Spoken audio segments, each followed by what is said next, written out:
Hello dear friends, welcome to Unacademy YouTube channel. मेरे दोस्तों सभी का हार्दिक अभिनंदन है। Unacademy wifi study UGC NET Hindi channel पर, अनअकैडमी यूजीसी नेट चैनल पर दोस्तों आप सभी का अभिनंदन है। कैसे हो आप सभी लोग? राधे राधे, जय श्री कृष्णा, सत श्री अकाल, आदाब। उम्मीद करता हूँ आप सब अच्छे होंगे मेरे परम मित्रों और आपकी पढ़ाई चल रही होगी। आज मैं आप लोगों के लिए एक paper first UGC net JRF का पेपर फर्स्ट में हायर एजुकेशन का जो पार्ट है उसको लेकर आपके सामने प्रस्तुत हुआ हूँ। और उसमें आज हायर एजुकेशन के पार्ट में मैं आपको चीजें बताऊंगा कि कौन सा पार्ट में कहाँ से क्वेश्चन बनता है और किस लेवल तक का क्वेश्चन बनता है, उसकी चर्चा अपन करेंगे मेरे दोस्तों। तो स्वागत, अभिनंदन आप सभी का। उम्मीद करता हूं कि आवाज मेरी आप लोगों तक प्रॉपर आ रही होगी बेहतरीन तरीके से। तो चलिए बिना समय खराब किए अपन स्टार्ट करते हैं मेरे परम मित्रों। तो सबसे पहले अनअकैडमी पे पेपर 1 और पेपर 2 के लिए यदि आपको पढ़ना है मेरे से तो मेरा रेफरल कोड राजेंद्र 10 यूज करें कैपिटल अक्षर में बिना स्पेस की, तो फीस में 10% का डिस्काउंट मिलेगा। यदि आपने अनअकैडमी पर मुझे फॉलो नहीं किया है तो आप मुझे अनअकैडमी पे फॉलो कर ले राजेंद्र शर्मा के नाम से। मॉर्निंग में जो सुबह 8 AM यहाँ पे फ्री स्पेशल क्लास होती है, डेली फ्री स्पेशल क्लास होती है, इसका कोई चार्ज नहीं है। तो ये क्लास आप अटेंड कर सकते हैं। यहाँ पे किसी भी कैटेगरी में कोई भी प्लस कोर्स ज्वाइन करने के लिए रेफरल कोड यूज करें राजेंद्र 10 मेरे परम मित्रों। और अनअकैडमी पर ऑनलाइन पेड जो कोर्स है इसके बेनिफिट्स क्या क्या है देखो। अनलिमिटेड टेस्ट है, स्टडी फ्रॉम घर, complete live class, recorded class, whole system, notes PDF, live chat, nominal fees, front chair, just check your rank, doubt solve session, offline जैसी ऑनलाइन क्लास में feeling, timely notification, timely course complete, talk to your teacher in running class. इसके लिए आपको ये code use करना है Rajendra 10, referral code Rajendra 10 use करना है। और अनअकैडमी के ऊपर मेरे कोर्स के बारे में जानकारी लेनी है, या आपको कोर्स के ऑफर के बारे में जानकारी लेनी है, या आपको कैसे पढ़ना है या आपको कैसे पढ़ना है इसके बारे में जानकारी लेनी है, तो ये नंबर है, पर्सनल नंबर है हमारा। इस नंबर पर आप कॉल करें और सारी जानकारी प्राप्त करें। नंबर नोट कर ले, 7825860534। इस नंबर पर जानकारी प्राप्त करें। ये मेरा रेफरल कोड है राजेंद्र 10, ये यूज करें मेरे दोस्तों। पेपर 1 और पेपर 2 दोनों के लिए आप मेरे साथ में जुड़ सकते हैं। दिसंबर 2022 के लिए मेरे दोस्तों 3 अप्रैल से 3 अप्रैल 2022 को न्यू बैच स्टार्ट हो रहा है। न्यू बैच स्टार्ट हो रहा है, तो यहाँ आराम से मेरे साथ में जुड़ सकते हैं आप। बेनिफिट लाइव मेंटोरशिप प्रोग्राम में आप कोई भी इनसे कांटेक्ट कर सकते हैं, बुक के बारे में जान सकते हैं, रणनीति के बारे में जान सकते हैं, कंप्लीट जुड़ के कोर्स का फायदा ले सकते हैं। लर्निंग प्लेटफॉर्म इंडिया का सबसे बड़ा, जिस पर आइकोनिक और प्लस 2 पेड मॉडल हैं। आइकोनिक सबसे अच्छा है क्योंकि यहाँ पे पर्सनल गाइडेंस, टेस्ट का एनालिसिस, एक्सपर्ट की गाइडलाइन, स्टडी प्लानर होता है। वहीं प्लस में live class, weekly test, course schedule, unlimited access होता है। बेनिफिट सबसे ज्यादा आइकोनिक में मिलते हैं। लाइव क्लास मिल जाएगी, टेस्ट सीरीज है, अनलिमिटेड प्रैक्टिस है, कोर्स शेड्यूल है, पर्सनल कोच है, स्टडी प्लानर है, वीकली रिव्यू है, डाउट सेशन है। जबकि प्लस में आपको लाइव क्लास है, टेस्ट सीरीज है, अनलिमिटेड प्रैक्टिस है, कोर्स शेड्यूल है। तो ये आपको कंप्लीट बेनिफिट्स मिलते हैं। कोर्स परचेज करने के लिए आपको NTA UGC net set exam में जाना है, आइकोनिक पर आपको क्लिक करना है। ये सारे बेनिफिट्स आपको शो होंगे, ये सारे बेनिफिट्स आपको शो होंगे। कोड यूज करना है राजेंद्र 10। फीस में आपको 10% का मिलेगा ऑफ, 10% का ऑफ मिलेगा। और 10% का जो ऑफ मिलता है वो आपको कॉइन से मिलता है। वो आपको किससे मिलता है? कॉइन से। यदि आपको प्लस लेना है तो प्लस पर क्लिक करें, ये रेफरल कोड यूज करके मंथ सेलेक्ट करें। 10% का आपको क्या मिलेगा? ऑफ। और 10% का ऑफ मिलता है आपको कॉइन से। कॉइन से मिलता है और रेफरल कोड आप राजेंद्र 10 यूज करें। जुड़े मेरे साथ में। स्पेशल क्लास और प्लस क्लास के जो फीचर्स हैं, इसमें देखो लाइव क्लास है, पोल का सिस्टम है, राइज हैंड का ऑप्शन है, क्लास मिस नहीं होती है, कहीं भी बैठकर आप पढ़ सकते हैं।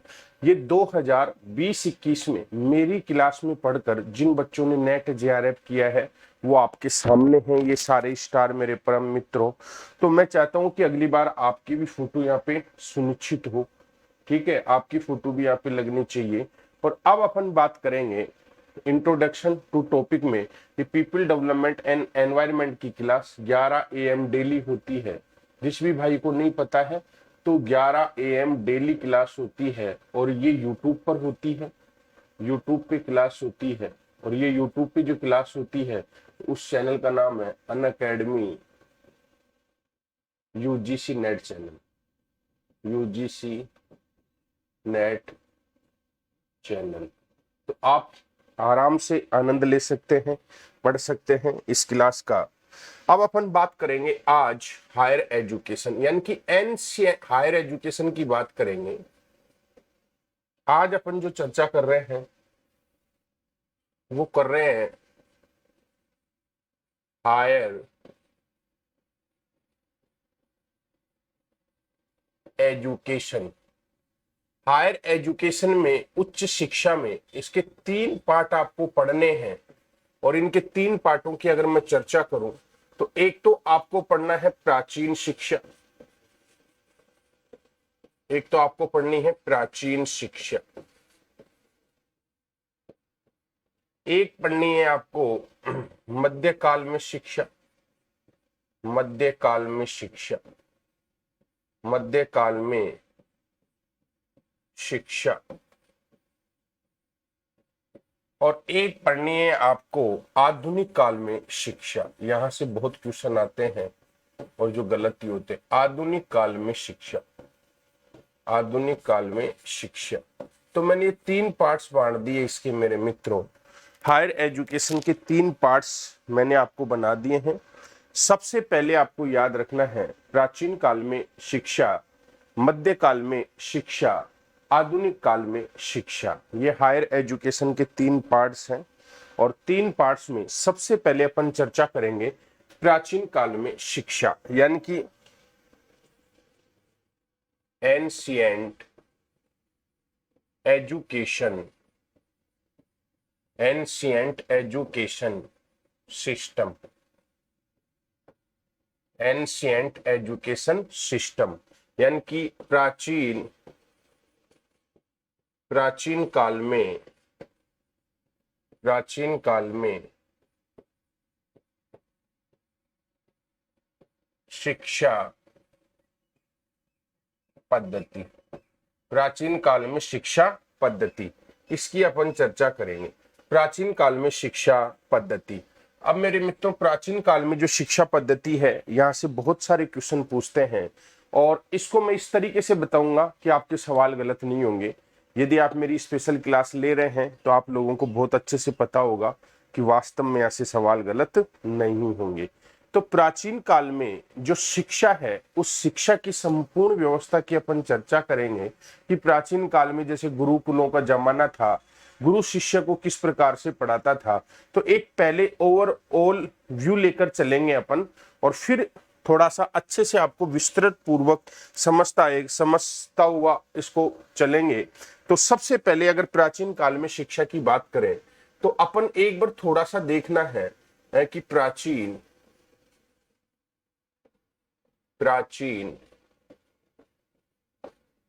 गुरुकुल व शिक्षा व्यवस्था के साथ दर्शन, फिलोसॉफी, यानी कि प्राचीन गुरुकुल शिक्षा व्यवस्था और दर्शन, यानी कि मैं ऐसे भी बता सकता हूं एजुकेशन फिलोसॉफी। अपन बात करेंगे सबसे पहले एजुकेशन फिलोसॉफी। एजुकेशन फिलोसॉफी मैं चर्चा करूंगा आपके सामने एजुकेशन फिलोसॉफी की। एजुकेशन फिलोसॉफी की अगर मैं बात करूं आपके सामने, तो एक एक को अपन थोड़ा सा देखेंगे। जैसे सबसे पहले चारवाक। चारवाक आपके परीक्षा में प्रश्न पूछता है। यहां से प्राचीन काल की जो शिक्षा पद्धति है, एजुकेशन फिलोसॉफी है, यानी कि शिक्षा का दर्शन है, उसकी बात करेंगे। तो चारवाक, तो चारवाक है, इसको अपन दो पार्ट्स में मैंने डिवाइड किया चारवाक को। एक है आपकी धूर्त, धूर्त चारवाक, एक है आपके धूर्त चारवाक, ठीक है ना। इसको दो पार्ट में बांट दिया, धूर्त चारवाक, और एक आपका है सुशिक्षित चारवाक। सुशिक्षित चारवाक, याद रखना है। चारवाक को मैंने दो पार्ट्स में बांट दिया, एक है धूर्त चारवाक, एक है सुशिक्षित चारवाक। ये आपको याद रखना है। और इसके प्रतिपादक कौन है? आचार्य बृहस्पति। प्रतिपादक, प्रतिपादक एग्जाम में पूछता है तो जवाब देना आचार्य बृहस्पति। बृहस्पति। अब आपसे परीक्षा में प्रश्न पूछा जा सकता है कि धूर्त चारवाक, सुशिक्षित चारवाक, चारवाक जो है इसको दो पार्ट्स में बांट दिया मैंने, एक है धूर्त चारवाक, एक है सुशिक्षित चारवाक। मैं एक आपको एजुकेशन फिलोसॉफी है उसका पूरा एक मतलब ट्रेलर दिखाने जा रहा हूं। एक एजुकेशन जो फिलोसॉफी है आपकी, इसका पूरा ट्रेलर दिखा रहा हूं, और यहां से बहुत क्वेश्चन बनते हैं और यहां से सवाल गलत नहीं होगा। तो चारवाक को अपन ने कितने पार्ट्स में बांट दिया? दो पार्ट्स में। पूछ सकता है, एक याद रखना धूर्त चारवाक, एक है सुशिक्षित चारवाक। जो आपको ये भी ध्यान रखना है, इसके प्रतिपादक कौन है? आचार्य बृहस्पति। आचार्य बृहस्पति। तो चारवाक की बात आपको समझ में आ गई होगी बहुत अच्छे से, क्लियर तरीके से मेरे दोस्तों, क्लियर। तो चारवाक धूर्त चारवाक, सुशिक्षित चारवाक, और प्रतिपादक है इसके आचार्य बृहस्पति। क्लियर। अब बात करेंगे जैन। जैन श्वेतांबर, दो पार्ट्स में है, और दिगंबर। दिगंबर जैन दो पार्ट्स में बटा हुआ है, श्वेतांबर और दिगंबर। और ये भेद किस आधार पर है? ये भेद धर्म के आधार पर है। धर्म के आधार पर जैनों की दो शाखाएं हैं, धर्म के आधार पर भेद है। एक है श्वेतांबर और एक है आपकी दिगंबर, ठीक है। और ये भेद किस आधार पर है? धर्म के आधार पर है मेरे मित्रों। और इनके जो प्रवर्तक हैं, प्रवर्तक कौन है? भगवान महावीर। भगवान महावीर, ध्यान रखना है। जैन श्वेतांबर दिगंबर, ये भेद धार्मिकता के आधार पर है, धर्म के आधार पर है। याद रखना है, धर्म के आधार पर, धार्मिकता के आधार पर, धार्मिकता के आधार पर। प्रवर्तक कौन है इनके? भगवान महावीर, आपको याद रखना है। क्लियर। अब बात करेंगे अपन बौद्ध की।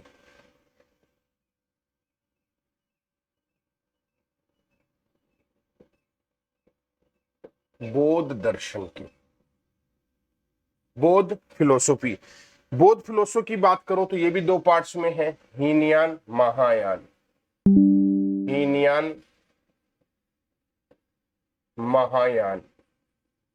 महायान बेटा ये मतलब एक प्रकार का टेलर है, और इस टेलर में बहुत क्वेश्चन आते हैं, ये आपको याद रखना है। हीनयान शाखा, महायान शाखा। हीनयान शाखा की अगर मैं बात करूं, हीनयान शाखा के भी दो पार्ट्स हैं, सोतांत्रिक, सोतांत्रिक। देखो हीनयान शाखा, महायान शाखा, इसके भी दो दो पार्ट हैं।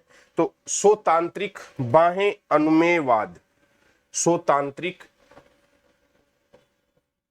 बाहें नु मेवाद, याद रखना है, बाहेनुमेवाद, स्वतांत्रिक बाहेनुमेवाद। परीक्षा में प्रश्न पूछता है कि स्वतांत्रिक बाहेनुमेवाद ये किसका पार्ट है, तो याद रखना ये हीनयान शाखा का है। और दूसरा है वैभाषिक बाह्य प्रत्यक्षवाद, वैभाषिक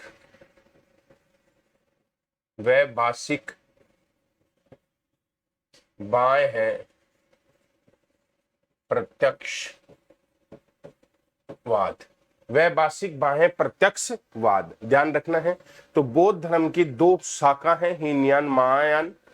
हीनयान में स्वतांत्रिक बाह्यनुमेवाद है और वैभाषिक बाह्य प्रत्यक्षवाद है।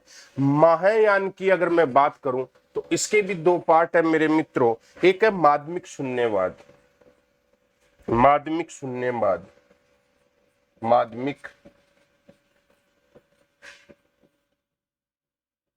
शून्यवाद, एक है आपके माध्यमिक शून्यवाद, और दूसरा है योगाचार विज्ञानवाद, योगाचार विज्ञानवाद, योगाचार विज्ञानवाद। ठीक है, ये तुम्हारे नेट में पूछा हुआ है, ये नेट में पूछा हुआ है, ये दोनों नेट में क्वेश्चन पूछे हुए हैं, ये दोनों नेट में क्वेश्चन पूछे हुए हैं कि माध्यमिक शून्यवाद का संबंध किससे है, हीनयान से, महायान से, ऐसे आपसे ऑप्शन पूछा हुआ है।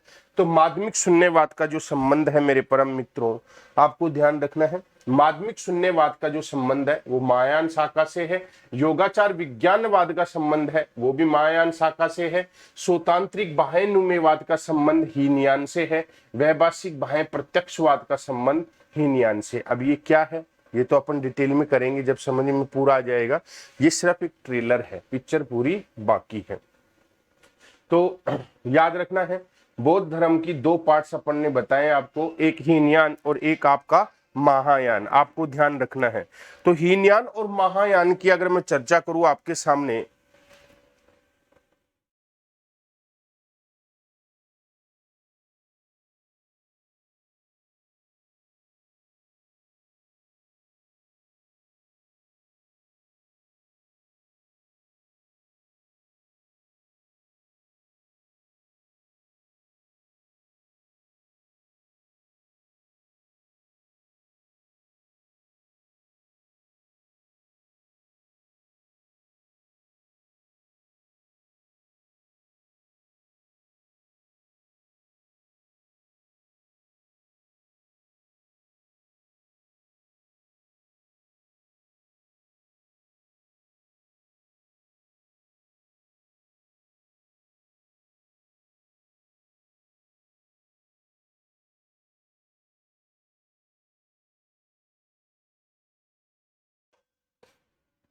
तो मित्रों आपको ध्यान रखना है, ये पूछा जा सकता है माध्यमिक शून्यवाद और योगाचार विज्ञानवाद। तो बौद्ध दर्शन में हीनयान और महायान ये दो शाखाएं हैं। यहां से ये जो मैंने स्टार लगाया है ये क्वेश्चन आपके पिछले एग्जाम में पूछे हुए हैं, और या ये क्वेश्चन इसी प्रकार से पूछेगा कि माध्यमिक शून्यवाद का संबंध किससे है, योगाचार विज्ञानवाद का संबंध किससे है। क्लियर है क्या? चलो आगे। अब बात करेंगे न्याय। न्याय, अब मैं न्याय की बात करूं तो मेरे मित्रों इसके भी दो पार्ट्स हैं, प्राचीन न्याय, प्राचीन न्याय, और एक है आपकी नव्य न्याय। अब प्राचीन न्याय की मैं बात करूं तो महर्षि गौतम है, इसके प्रवर्तक कौन है, महर्षि गौतम। पूछा जा सकता है जो प्राचीन न्याय है उसके प्रवर्तक कौन है, महर्षि गौतम है, और नव्य न्याय के गंगेश हैं। नव्य जो न्याय है इसके जो प्रवर्तक हैं वो गंगेश है, गंगेश। याद रखना है न्याय जो है इसके दो पार्ट्स हैं, प्राचीन न्याय महर्षि गौतम, नव्य न्याय गंगेश। ये आपको याद रखना है, आपसे पूछा जा सकता है। कि प्राचीन न्याय के प्रवर्तक कौन है, महर्षि गौतम। नव्य न्याय के प्रवर्तक कौन है, गंगेश। यहां से आपसे क्वेश्चन पूछा जा सकता है। नेक्स्ट है वैशेषिक दर्शन। वैशेषिक दर्शन, इसके प्रवर्तक यदि पूछता है तो कणाद है। कणाद, वैशेषिक दर्शन के जो प्रवर्तक हैं वो कणाद है मेरे मित्रों, आपसे पूछा जा सकता है। क्लियर है क्या? ठीक है। अब ये कणाद नाम क्यों पड़ा, नाम क्यों पड़ा, क्यों पड़ा, कणाद नाम क्यों पड़ा? ये क्या करते थे, गोबर से, गोबर से अनाज के, अनाज के जो कण हैं, अनाज के कण निकाल कर खाते थे, खाते थे। इसलिए इनका नाम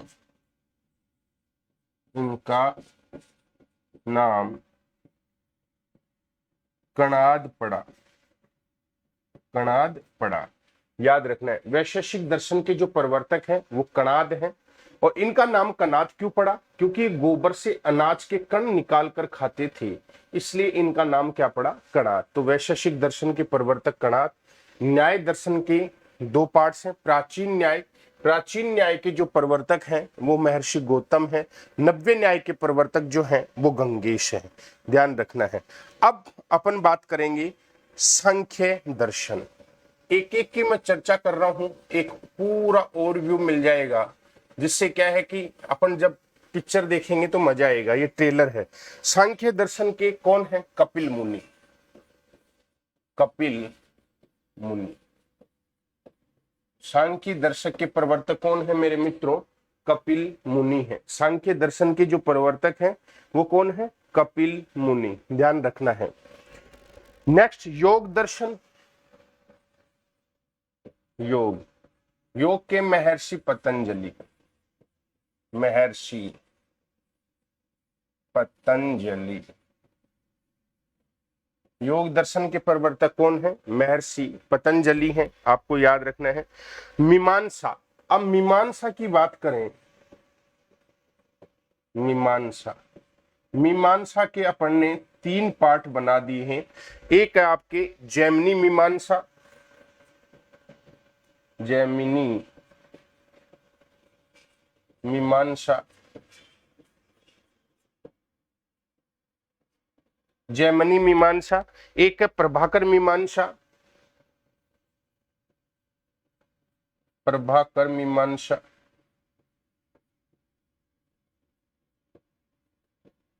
एक है भट्ट मीमांसा, भट्ट मीमांसा।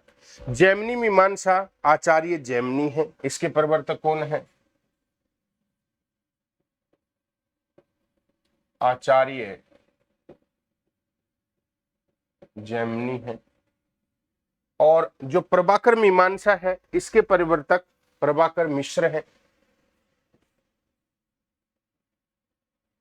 प्रभाकर मिश्र है, प्रभाकर मिश्र है। और भट्ट मीमांसा है, इसके प्रवर्तक आचार्य कुमारिल भट्ट है, आचार्य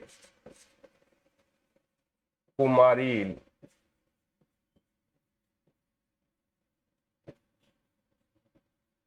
भट्ट। इसके प्रवर्तक कौन है, आचार्य कुमारिल भट्ट। तो मेरे मित्रों याद रखना है, यहां से क्वेश्चन पूछता है कि जैमिनी मीमांसा के प्रवर्तक कौन है, आचार्य नाम से ही पता चल रहा है जैमिनी है। प्रभाकर मीमांसा के प्रवर्तक कौन है, प्रभाकर मिश्र है। भट्ट मीमांसा के प्रवर्तक कौन है, आचार्य कुमारिल भट्ट है। योग दर्शन के कौन है, महर्षि पतंजलि है। सांख्य के कौन है, कपिल मुनि है। क्लियर है? अब आगे चलते हैं, तो एक बार पहले इसको देखें अपन।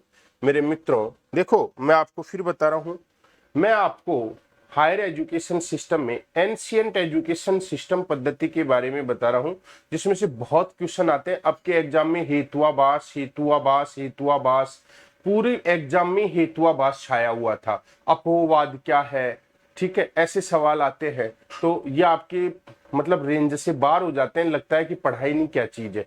वो वाला पार्ट मैं आपको करा रहा हूं। तो यहाँ पे ध्यान रखना, प्राचीन काल में शिक्षा की बात कर रहा हूं। तो सबसे पहले मैं आपको एक ट्रेलर दिखा रहा हूं, जैसे दर्शन का एक ट्रेलर है ये। और चारवाक, जिसको धूर्त चारवाक, सुशिक्षित चारवाक, दो भाग में बांटा हुआ है, जिसके प्रतिपादक आचार्य बृहस्पति हैं। जैन श्वेतांबर और दिगंबर, ये धार्मिक भेद है दोनों में। प्रवर्तक भगवान महावीर है। बौद्धों में हीनयान और महायान दो शाखाएं हैं। हीनयान स्वतांत्रिक और बाह्य नुमेयवाद में बटी हुई है।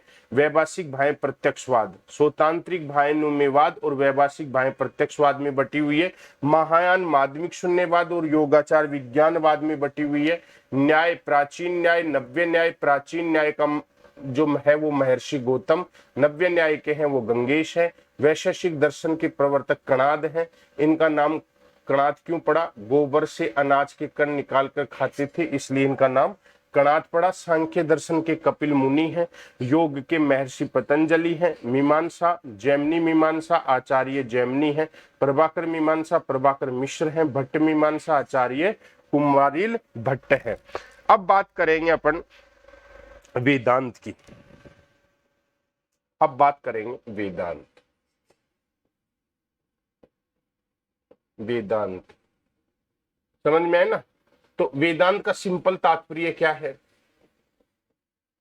वेदांत का सिंपल तात्पर्य, तो वेदों के अंत में आने वाला, वेदों के अंत में आने वाले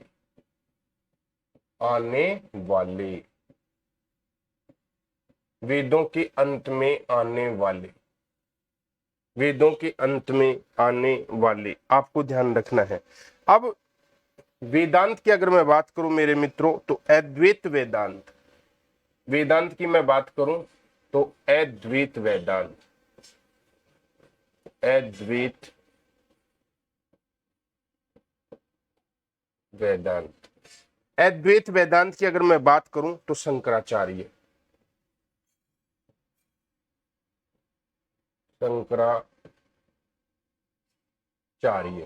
अद्वैत वेदांत, अद्वैत वेदांत का मतलब है शंकराचार्य, याद रखना है। दूसरा है वैष्णव वेदांत, वैष्णव वेदांत। वैष्णव वेदांत की अगर मैं बात करूं तो इसमें कुछ पार्ट्स हैं। वैष्णव वेदांत के अपन एक चार्ट बना लेते हैं। वेदांत को कितने पार्ट्स में बांट दिया मैंने? दो पार्ट्स में। एक बांट दिया अद्वैत वेदांत, एक बांट दिया अद्वैत वेदांत जिसके प्रवर्तक कौन है? शंकराचार्य। एक है वैष्णव वेदांत।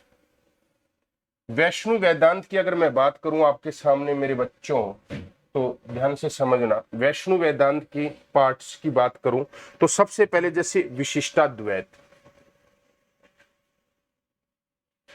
विशिष्टाद्वैत, विशिष्टाद्वैत के जो प्रवर्तक हैं वो रामानुजन है, आचार्य रामानुज,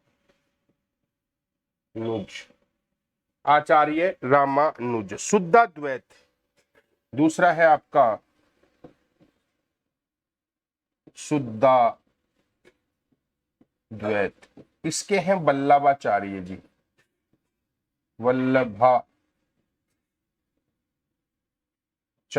शुद्धाद्वैत इसके जो प्रवर्तक हैं वो वल्लभाचार्य हैं। द्वैताद्वैत,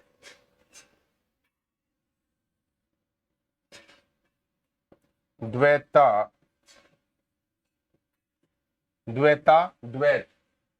द्वैताद्वैत, ठीक है, द्वैताद्वैत या भेदा भेद, भेदा भेद, इसके हैं निम्बाकाचार्य जी,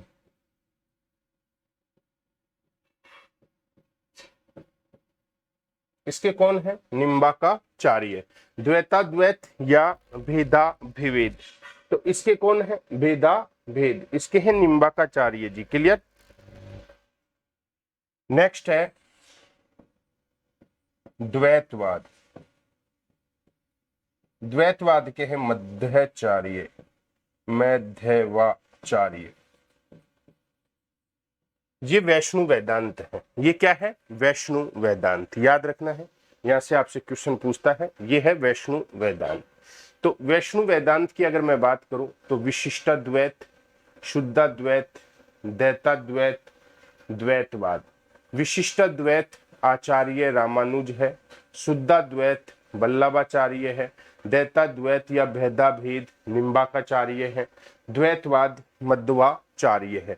यहां से आपसे क्वेश्चन पूछता है और यहां से सुमिलित में भी क्वेश्चन पूछ लेता है कि विशिष्टाद्वैत के प्रवर्तक कौन है, शुद्धाद्वैत के प्रवर्तक कौन है, द्वैताद्वैत या भेदाभेद के प्रवर्तक कौन है, द्वैतवाद के प्रवर्तक कौन है। यहां से नेट में कई बार परीक्षा में प्रश्न पूछा है, नेट के एग्जाम में यहां से बहुत बार एग्जाम में क्वेश्चन पूछा है। ये वैष्णु वेदांत है और ये अद्वैत वेदांत है। अद्वैत वेदांत में कौन आ रहा है? शंकराचार्य। बोलो क्लियर है क्या?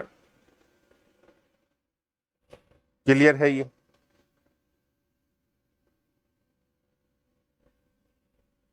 क्लियर?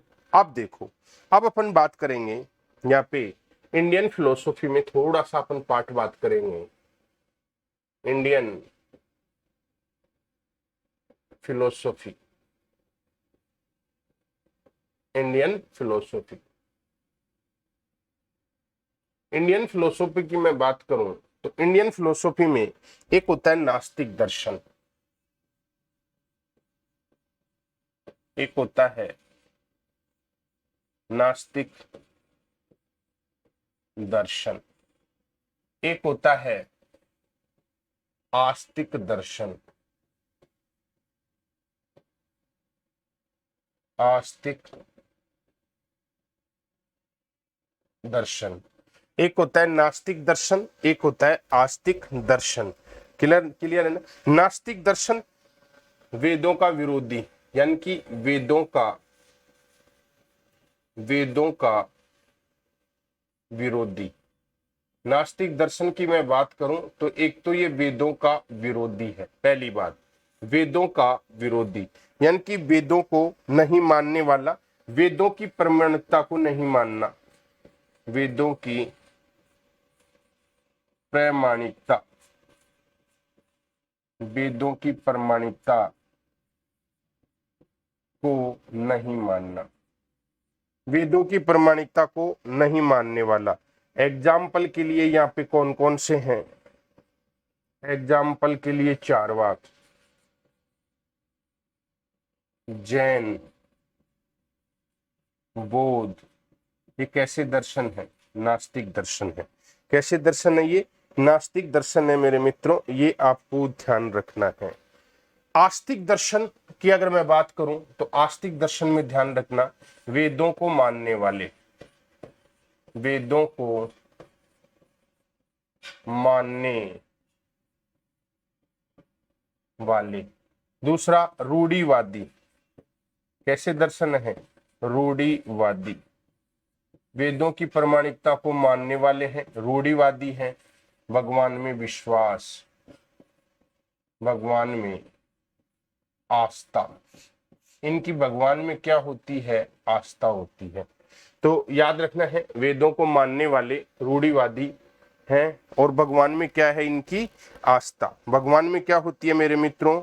आस्था होती है। आपसे पूछा जा सकता है, यानी कि ये वेदों को मानते हैं, वेदों की सत्ता को मानते हैं, वेदों की सत्ता को मानते हैं, वेदों की सत्ता को मानते हैं, सत्ता को स्वीकार। और एग्जाम्पल में इनमें क्या आता है? इसमें आता है षड दर्शन। षड दर्शन, षड दर्शन जो है, ये दर्शन कैसा दर्शन है? षड दर्शन, 6 दर्शन आते हैं जो आस्तिक दर्शन है। जो षड दर्शन है मेरे मित्रों, ये आपको याद होना चाहिए, ये आस्तिक दर्शन की श्रेणी में आते हैं, जो षड दर्शन है। तो आपसे पूछ सकता है कि आस्तिक दर्शन की श्रेणी में कौन कौन से दर्शन आते हैं, तो आस्तिक दर्शन की श्रेणी में षड दर्शन आता है मेरे दोस्तों।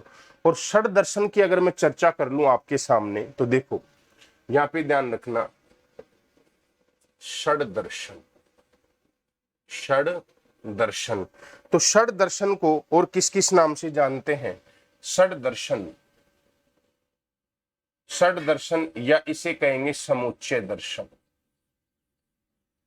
समुच्चय दर्शन,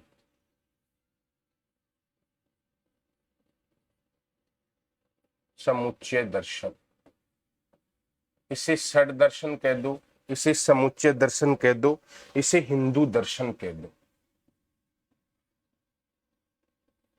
हिंदू दर्शन। याद रखना है, षड दर्शन कह दो, समुच्चय दर्शन कह दो, हिंदू दर्शन कह दो, सनातन दर्शन भी कह सकते हैं इसे, सनातन दर्शन, सनातन दर्शन, ये भी आपसे पूछा जा सकता है, इसे कौन सा दर्शन भी कह सकते हैं? सनातन दर्शन। षड दर्शन कह दो, समुच्चय दर्शन कह दो, हिंदू दर्शन कह दो, सनातन दर्शन कह दो। अब इसमें कौन कौन से आते हैं? षड दर्शन में या समुच्चय दर्शन में या हिंदू दर्शन में कौन कौन से आते हैं? तो जैसे न्याय वैशेषिक, न्याय वैशेषिक ये साथ साथ आते हैं, इसलिए इनको समानतंत्री बोलते हैं, वैशेषिक, ये दोनों साथ आते हैं, न्याय के साथ में वैशेषिक, इसलिए इसको क्या बोलते हैं? समानतंत्री। न्याय वैशेषिक समानतंत्री बोलते हैं इसको। सांख्य योग, ये इसके साथ में सांख्य योग, समानतंत्री है ये, सांख्य योग, सांख्य योग, ठीक है ना। और नेक्स्ट अगर मैं बात करूं तो मीमांसा वेदांत, मीमांसा वेदांत, मीमांसा वेदांत। तो याद रखना है, न्याय वैशेषिक, सांख्य योग, मीमांसा वेदांत। अब मीमांसा वेदांत में पूर्व मीमांसा उत्तर मीमांसा दोनों आती हैं। इसमें पूर्व मीमांसा, पूर्व मीमांसा, मीमांसा और उत्तर मीमांसा, उत्तर मीमांसा दोनों आती हैं इसमें। तो याद रखना है, जो षड दर्शन है, जो समुच्चय दर्शन है, जो हिंदू दर्शन है, जो सनातन दर्शन है, इसमें न्याय वैशेषिक, सांख्य योग, मीमांसा वेदांत। मीमांसा वेदांत की बात करूं तो इसमें पूर्व मीमांसा आती है, उत्तर मीमांसा आती है, याद रखना है। क्लियर है क्या?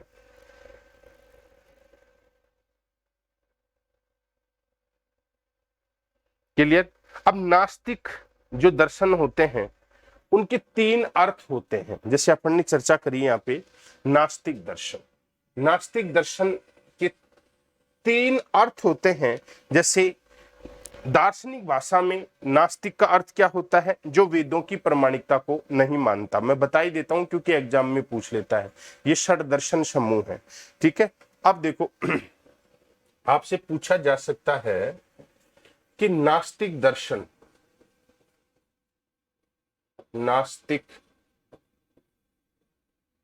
दर्शन, नास्तिक दर्शन की अगर मैं अर्थ की बात करूं, अर्थ, तो देखो दर्शन की भाषा में, यानी कि दर्शन की भाषा में नास्तिक का मतलब क्या होता है?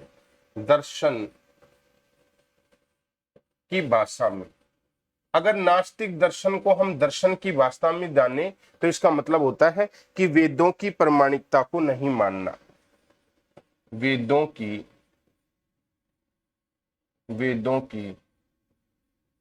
प्रामाणिकता को नहीं मानना, वेदों की प्रामाणिकता को नहीं मानना, याद रखना है। नास्तिक दर्शन का मतलब होता है वेदों की प्रामाणिकता को नहीं मानना, दर्शन की भाषा में। सामान्य भाषा में नास्तिक का अर्थ सामान्य भाषा में भी पूछा जा सकता है, परीक्षा में ये क्वेश्चन पूछा हुआ है तुम्हारे नेट में तो ईश्वर की सत्ता को नहीं मानना, ईश्वर की सत्ता को नहीं मानना, ईश्वर की सत्ता को नहीं मानना, ये सामान्य अर्थ हो गया। और परलौकिक अर्थ याद रखना, या पारलौकिक अर्थ, पारलौकिक अर्थ, पारलौकिक अर्थ में क्या होता है, जो किसी भी पारलौकिक सत्ता को नहीं मानता, जो किसी भी पारलौकिक सत्ता को नहीं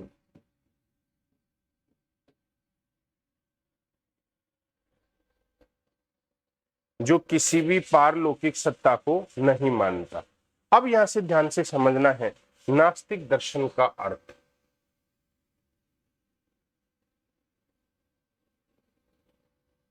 नास्तिक दर्शन का अर्थ, नास्तिक दर्शन के अर्थ की अगर मैं बात करूं तो दर्शन की भाषा में इसका मतलब होता है वेदों की प्रामाणिकता को नहीं मानना।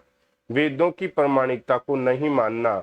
ये पूछा जा सकता है कि दर्शन की भाषा में नास्तिक दर्शन का अर्थ क्या होता है। वेदों की प्रामाणिकता को नहीं मानना। सामान्य भाषा में नास्तिक दर्शन का अर्थ क्या होता है, ईश्वर की सत्ता को नहीं मानना। पारलौकिक भाषा में नास्तिक दर्शन का अर्थ क्या होता है, जो किसी भी पारलौकिक सत्ता को स्वीकार नहीं करता है। ये आपको याद रखना है। क्लियर है? क्लियर। अब अपन चर्चा करेंगे ईश्वर की। अब अपन बात करेंगे ईश्वर। ईश्वर को कौन कौन से दर्शन मानते हैं और ईश्वर को कौन कौन से दर्शन नहीं मानते हैं। तो देखो, ईश्वर की बात करें तो एक होता है ईश्वरवादी दर्शन, ईश्वरवादी दर्शन, एक होता है ईश्वरवादी दर्शन, एक होता है अनिश्वरवादी दर्शन, एक होता है अनिश्वरवादी दर्शन। एक होता है ईश्वरवादी दर्शन, एक होता है अनिश्वरवादी दर्शन। ईश्वरवादी दर्शन का मतलब क्या होता है, जो ईश्वर की सत्ता को मानते हैं, जो ईश्वर की सत्ता, ईश्वर की सत्ता को मानते हैं, जो ईश्वर की सत्ता को मानते हैं। और अनिश्वरवादी का मतलब क्या होता है मेरे परम मित्रों, जो ईश्वर की सत्ता को नहीं मानते, जो ईश्वर की सत्ता को नहीं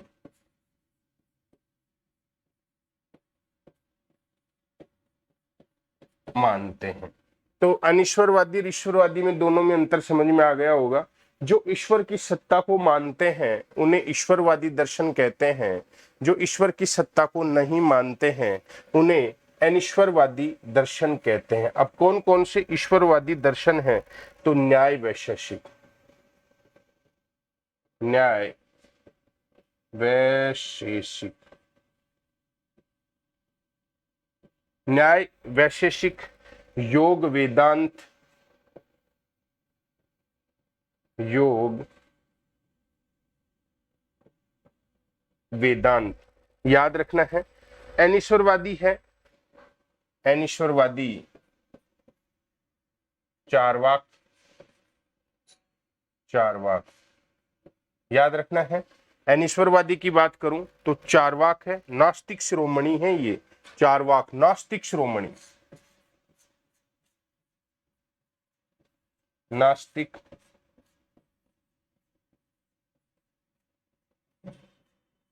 शिरोमणि। जैन बौद्ध,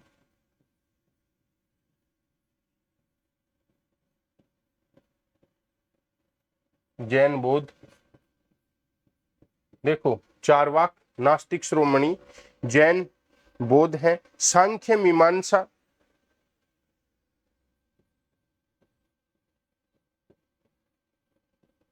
सांख्य, मीमांसा, सांख्य, मीमांसा। ठीक है। सांख्य दर्शन जो है आस्तिक है, किंतु ईश्वर की सत्ता को स्वीकार नहीं करता है। इंपॉर्टेंट चीज है। सॉरी, मीमांसा दर्शन है ना, ये आस्तिक दर्शन है। ये दर्शन कैसा है? आस्तिक दर्शन है, दर्शन है, लेकिन ईश्वर की सत्ता को स्वीकार नहीं करता। ईश्वर की सत्ता को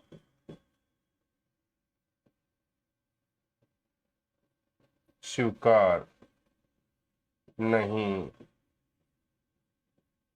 करता है। याद रखना है। ये आपसे यहां से नेट में क्वेश्चन पूछा हुआ है मीमांसा दर्शन के बारे में। निम्न में से वो कौन सा दर्शन है जो आस्तिक है लेकिन ईश्वर की सत्ता को स्वीकार नहीं करता? ये क्वेश्चन आपके नेट में पूछा हुआ है कि वो कौन सा दर्शन है जो आस्तिक है लेकिन ईश्वर की सत्ता को स्वीकार नहीं करता है। तो ऐसा दर्शन जो आस्तिक है लेकिन ईश्वर की सत्ता को स्वीकार नहीं कर रहा, तो मीमांसा दर्शन। तो कौन सा दर्शन है मेरे परम मित्रों? वो दर्शन आपका मीमांसा दर्शन। वो दर्शन कौन सा दर्शन है? मीमांसा दर्शन है। ये नेट में क्वेश्चन पूछा हुआ है आपसे, नेट एग्जाम में क्वेश्चन आया हुआ है कि वो कौन सा दर्शन है जो आस्तिक तो है लेकिन ईश्वर की सत्ता को स्वीकार नहीं करता है। तो बेटा अभी तो ये ट्रेलर है, पिक्चर पूरी बाकी है, जब भी आपको समझ में आएंगे, नहीं तो समझ में नहीं आएंगे। ठीक है। अब देखो, जैसे अपन बात करें नास्तिक और आस्तिक अपन ने पढ़े थे, तो याद रखना है, जैसे नास्तिक दर्शन, नास्तिक दर्शन, और एक बताया मैंने आस्तिक दर्शन। आस्तिक दर्शन। नास्तिक दर्शन में कौन है सबसे इंपॉर्टेंट? नास्तिक में है चारवाक। चारवाक, चारवाक क्या कहता है कि जब तक जियो, जब तक जियो सुख से जियो, सुख से जियो, कर्जा लेकर भी, कर्जा लेकर भी घी पियो, घी पियो। ये दर्शन कौन सा कहता है? चारवाक, कि जब तक जियो सुख से जियो, कर्जा लेकर भी घी पियो। याद रखना है। जैन आस्तिक है। जैन दर्शन जो है ये आस्तिक दर्शन कैसे हैं? देखो, जैन, जैन, जैन दर्शन आस्तिक कैसे हैं?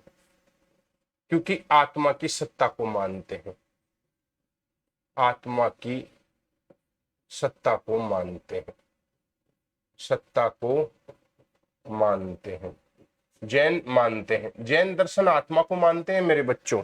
जैन दर्शन आत्मा को मानते हैं, आत्मा व मोक्ष को मानते हैं, आत्मा की सत्ता को मानते हैं। जैन दर्शन मोक्ष को भी मानते हैं, मोक्ष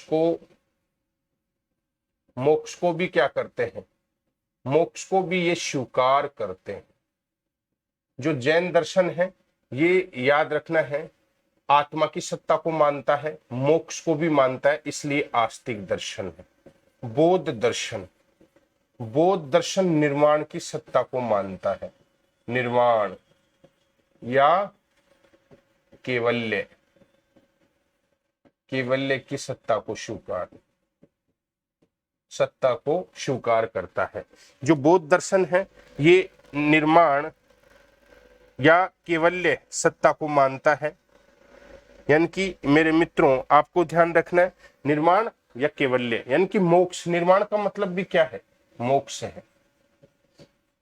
निर्माण का मतलब भी क्या है? मोक्ष। इसकी सत्ता को मानता है, ठीक है ना। न्याय जो है ये किस किस को मानता है? न्याय ये आत्मा को भी मानता है, मोक्ष को भी मानता है और ईश्वर को भी मानता है। ये तीनों को मानता है, याद रखना है। न्याय दर्शन आत्मा को भी मानता है, मोक्ष को भी मानता है, ईश्वर को भी मानता है। जो न्याय दर्शन है ये आत्मा को भी मानता है, मोक्ष को भी मानता है और ईश्वर को भी मानता है। वैशेषिक भी सबको मानता है। वैशेषिक दर्शन, वैशेषिक दर्शन भी इनको तीनों को मानता है। ये भी किस किस को मानता है? आत्मा को मानता है, मोक्ष को मानता है और ईश्वर को मानता है। इन सबको मानता है ये, इसलिए ये भी क्या है? आस्तिक दर्शन है। न्याय दर्शन जो है आत्मा, मोक्ष, ईश्वर तीनों को मानता है। वैशेषिक दर्शन भी तीनों को मानता है, आत्मा, मोक्ष, ईश्वर इनको तीनों को मानता है। सांख्य आत्मा और मोक्ष को मानता है। अब देखो सांख्य दर्शन, सांख्य किसको मानता है? आत्मा प्लस मोक्ष इनको मानता है, ये ईश्वर को नहीं मानता।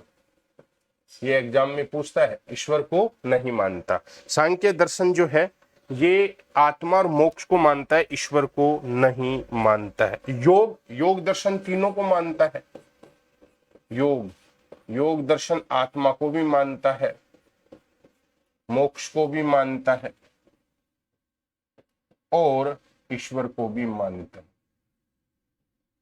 ईश्वर को भी मानता है, आत्मा, मोक्ष, ईश्वर तीनों को मानता है। मीमांसा आत्मा और मोक्ष को मानता है। मीमांसा आत्मा प्लस मोक्ष को मानता है और वेदांत तीनों को मानता है। वेदांत किस किस को मानता है? आत्मा प्लस मोक्ष प्लस ईश्वर इन तीनों को मानता है। तो मेरे मित्रों यहां से क्वेश्चन पूछा जा सकता है, आपको ध्यान रखना है। क्लियर है?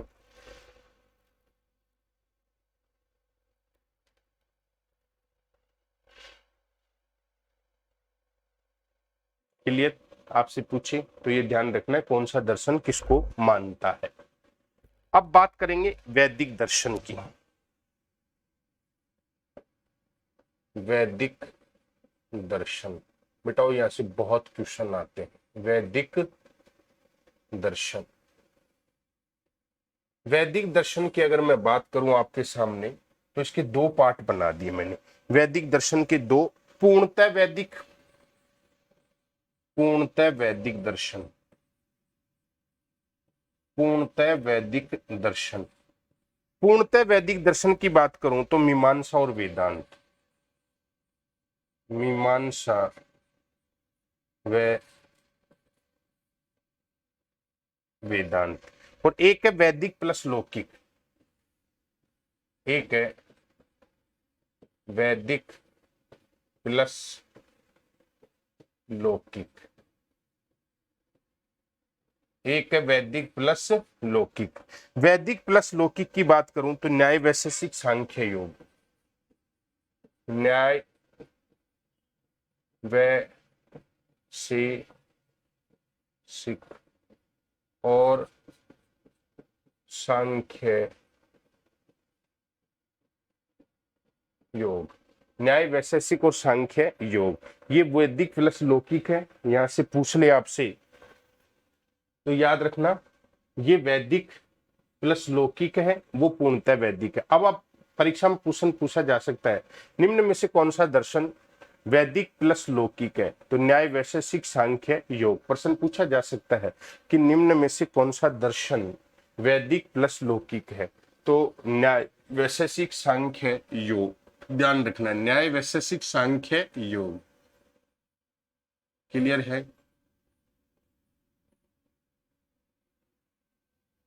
क्लियर है ये? मीमांसा, वेदांत, वैदिक लौकिक, न्याय वैशेषिक, सांख्य, योग। अब अपन बात करेंगे प्रमाण मीमांसा की। बहुत इंपॉर्टेंट है टॉपिक ही, बहुत इंपॉर्टेंट है प्रमाण मीमांसा। प्रमाण मीमांसा, प्रमाण मीमांसा यानी कि याद रखना है, भारतीय दर्शन में 5 प्रकार के प्रमाण है। भारतीय दर्शन में 5 प्रकार के प्रमाण है। 5 प्रकार के प्रमाण भारतीय दर्शन में 5 प्रकार के जो प्रमाण हैं उनको स्वीकार किया गया है। क्लियर है क्या? तो भारतीय दर्शन में 6 प्रकार के, भारतीय दर्शन में 6 प्रकार के प्रमाण को स्वीकार किया गया है। देखो मैं बताऊंगा अभी, एक अभाव भी है। भारतीय दर्शन में 6 प्रकार के प्रमाणों को स्वीकार किया गया है। अब एक एक प्रमाण की देखेंगे, चार्ट बनाऊंगा पूरा। तो एक तरफ लिखा मैंने दर्शन, एक तरफ लिखा मैंने दर्शन, यानी कौन सा दर्शन कितने प्रमाण मानता है। तो जैसे चारवाक, चार्ट बना देता हूं। चारवाक, बौद्ध दर्शन, एक ही चार्ट में समझ में आ जाएगा। वैशेषिक दर्शन, वैशेषिक दर्शन, एक पूरा चार्ट बना देता हूं, इससे पूरा कंप्लीट समझ में आ जाएगा। जैन दर्शन, सांख्य दर्शन, सांख्य दर्शन, योग दर्शन और वैष्णव वेदांत दर्शन, वैष्णव वेदांत और जैमिनी वेदांत,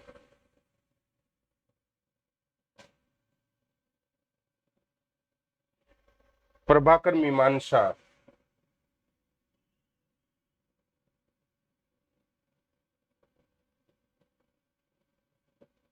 और भट्ट मीमांसा।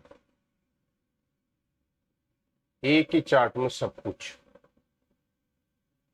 मीमांसा एक ही चार्ट में सब कुछ हो जाएगा।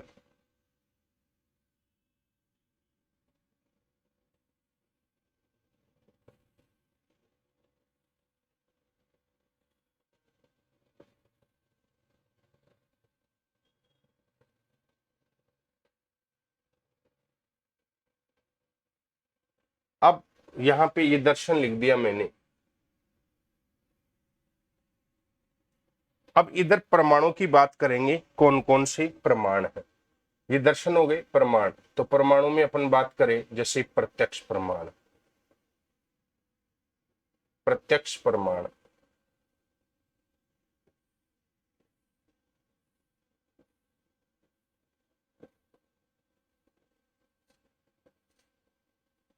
ध्यान से समझना। जैसे सबसे पहले प्रत्यक्ष प्रमाण, तो प्रत्यक्ष प्रमाण को चारवाक मानता है, बौद्ध दर्शन मानता है, वैशेषिक दर्शन मानता है, जैन दर्शन मानता है, सांख्य दर्शन मानता है, योग मानता है, वैष्णव वेदांत मानता है, जैमिनी वेदांत मानता है, प्रभाकर मीमांसा मानती है, भट्ट मीमांसा मानती है। तो प्रत्यक्ष को मानने वाले ये सारे हैं, प्रत्यक्ष को मानने वाले ये सारे हैं। अनुमान प्रमाण, अनुमान प्रमाण। अब बात करेंगे अनुमान प्रमाण की। कौन सा दर्शन अनुमान को मानता है, प्रमाण को, और कौन सा दर्शन अनुमान प्रमाण को नहीं मानता है। ये चार्ट अगर याद है तो सब कुछ याद है, चार्ट अगर याद नहीं है तो कुछ भी याद नहीं है। चारवाक अनुमान को प्रमाण नहीं मानता, चारवाक केवल प्रत्यक्ष को ही प्रमाण मानता है, अनुमान को प्रमाण नहीं मानता। बौद्ध अनुमान को प्रमाण मानते हैं, वैशेषिक मानता है, जैन मानते हैं, सांख्य मानता है, योग मानता है, वैष्णव वेदांत मानता है, जैमिनी वेदांत मानता है, प्रभाकर मीमांसा मानती है, भट्ट मीमांसा मानती है। ये अनुमान को प्रमाण मानते हैं। अब बात करेंगे शब्द प्रमाण।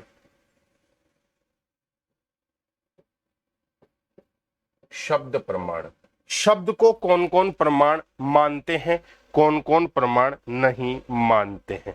क्लियर। तो देखो, वैशेषिक शब्द को प्रमाण नहीं मानता, बोध नहीं मानते, और ये चारवाक नहीं मानता। चारवाक, बोध और वैशेषिक नहीं मानते हैं। बाकी देखो,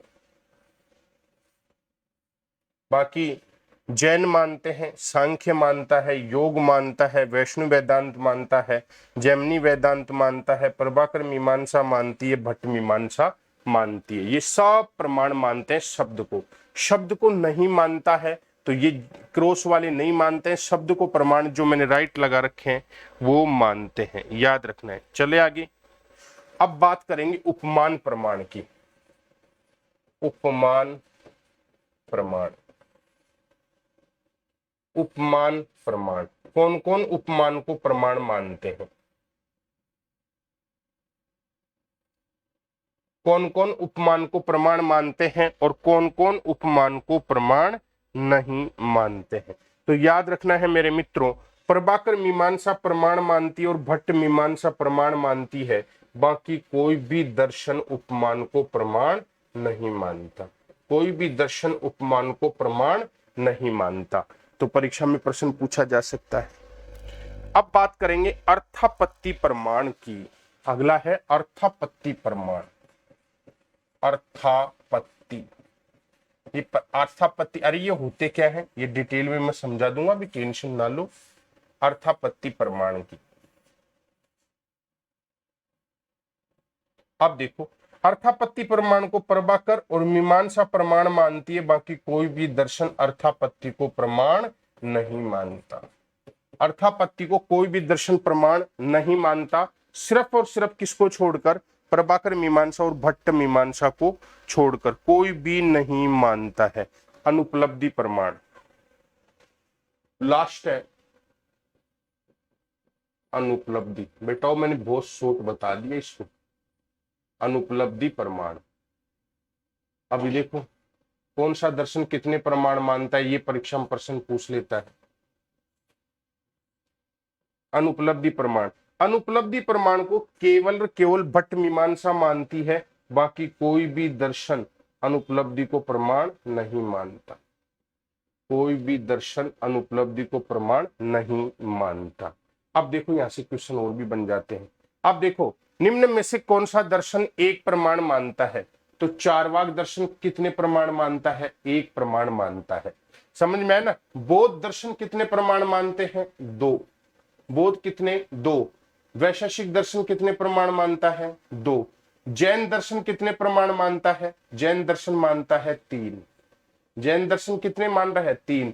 सांख्य दर्शन कितने प्रमाण मानता है, तीन। योग दर्शन कितने प्रमाण मान रहा है, तीन। वैष्णव वेदांत कितने प्रमाण मानता है, तीन। जैमिनी वेदांत कितने प्रमाण मान रहा है, तीन। और प्रभाकर मीमांसा कितने प्रमाण मानती है, पांच। और भट्ट मीमांसा कितने प्रमाण मानती है, छह। याद कर लेना, मैंने सब बता दिया। ये इसी में सारा काम कर दिया, परीक्षा में प्रश्न पूछता है। चारवाक दर्शन एक मानता है, जैन दर्शन तीन प्रमाण मानते हैं, बौद्ध दर्शन दो प्रमाण मान रहे हैं। सब सामने लिखा हुआ है आपके, समझ में है ना। भट्ट छह, प्रभाकर पांच, सब लिखा है। अब बताओ, इस चार्ट से बाहर कुछ जाता ही नहीं है। इस चार्ट से बाहर कुछ भी नहीं जाता है। इस चार्ट से बाहर कुछ भी नहीं जाता है। इस चार्ट को अच्छे से कर लो। दर्शन देखो, प्रत्यक्ष प्रमाण, अनुमान प्रमाण, शब्द प्रमाण, उपमान प्रमाण, अर्थापत्ति प्रमाण और अनुपलब्धि प्रमाण। दर्शन देखो, चारवाक, बौद्ध, वैशेषिक, जैन, सांख्य, योग, वैष्णव वेदांत, जैमिनी वेदांत, प्रभाकर मीमांसा, भट्ट मीमांसा। अब यहां से क्वेश्चन पूछता है, उम्मीद तो यही है कि बाहर नहीं जाने चाहिए। तो इसको बहुत अच्छे से कर लो, स्क्रीनशॉट ले लो, नोट कर लो, कोई भी आपको डाउट हो। डेली क्लास होती है, सुबह 8 बजे भी क्लास होती है इसकी। इससे आगे की बात अपन कल की क्लास में पूरी करेंगे, ठीक है ना। तो जिस भी मेरे परम मित्र को अनअकैडमी पे कोई भी प्लस कोर्स लेना है तो ये मेरा नंबर है इस नंबर पे कॉल करके मेरे से प्लस कोर्स के बारे में जान सकता है। 7825860534। मेरे कोर्स कब लॉन्च हो रहे हैं उनके बारे में जान सकते हो आप, ठीक है। प्लस कोर्स के बारे में जान सकते हो। यहाँ पे रेफरल कोड आपको राजेंद्र 10 यूज करना है। आप सभी का बहुत बहुत धन्यवाद, थैंक यू। क्लास को लाइक शेयर जरूर करना मेरे परम मित्रों, और अगर चैनल पे नए हैं तो सब्सक्राइब जरूर करना। Thank you, wish all the best.